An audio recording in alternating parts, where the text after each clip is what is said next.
धन्यवाद रविकांत। मुख्य समाचारों की सुर्खियां। सभी समाचार पत्रों का पहला बड़ा समाचार। चौआदी सुंजवा में गायब हुए सरकारी निजी जमीन दस्तावेज का मामला। गायब रेवेन्यू रिकॉर्ड खोजने के लिए 21 जगह छापे, 4 लोगों को गिरफ्तार किया गया। पकड़े गए लोगों में 3 रेवेन्यू ऑफिसर्स, 1 प्रॉपर्टी डीलर शामिल।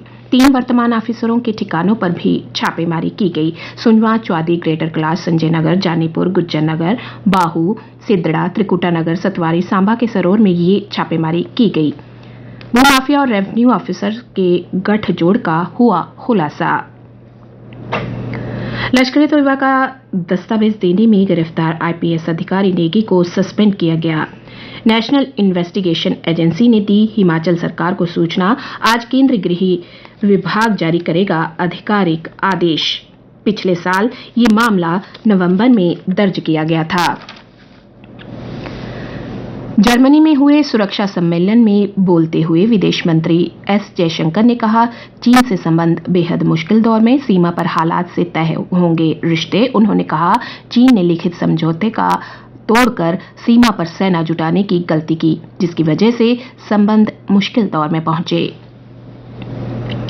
जम्मू कश्मीर के सभी गांव होंगे डिजिटल साक्षर। रेडियो पर प्रसारित आवाम की आवाज कार्यक्रम में उपराज्यपाल मनोज सिन्हा ने कहा कि प्रशासन ने जम्मू कश्मीर अभियान शुरू करने का फैसला किया है। उन्होंने कहा कि सभी नागरिकों को विकास और आधारभूत सुविधाओं के समान अवसर प्रदान करने के प्रति सरकार प्रतिबद्ध है।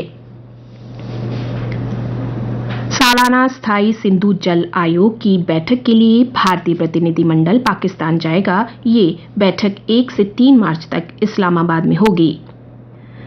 भारत ने यूक्रेन में रह रहे छात्रों समेत सभी भारतीय नागरिकों को सलाह दी है कि यदि उनका यूक्रेन में प्रवास बेहद जरूरी नहीं है तो वे तुरंत स्वदेश लौट आएं। और अब अन्य समाचार, खेल समाचार और मौसम की जानकारी के साथ मेरे सहयोगी मानिक।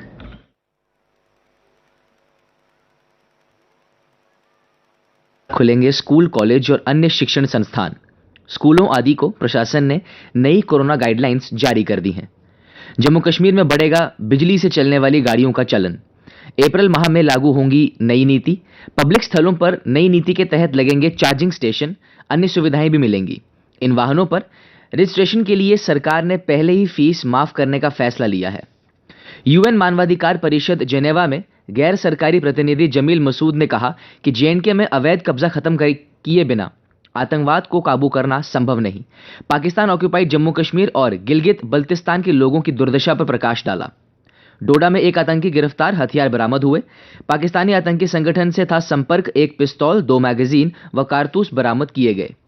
खेल जगत की बात करें तो सूर्य की रोशनी से जगमगाया भारत। वनडे सीरीज के बाद T20 में भी विंडीज को 3-0 से सफाया। T20 रैंकिंग में नंबर 1 बनी टीम इंडिया। हैरी के अंतिम क्षण के हेडर से टॉटनहम को मिली जीत।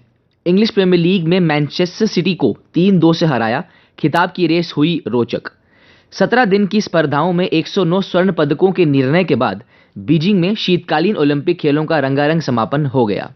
समाचार पत्रों के अनुसार आज जम्मू संभाग में मौसम साफ रहेगा। कल दिन का अधिकतम तापमान 22.6 डिग्री सेल्सियस और न्यूनतम तापमान 8.1 डिग्री सेल्सियस रिकॉर्ड किया गया।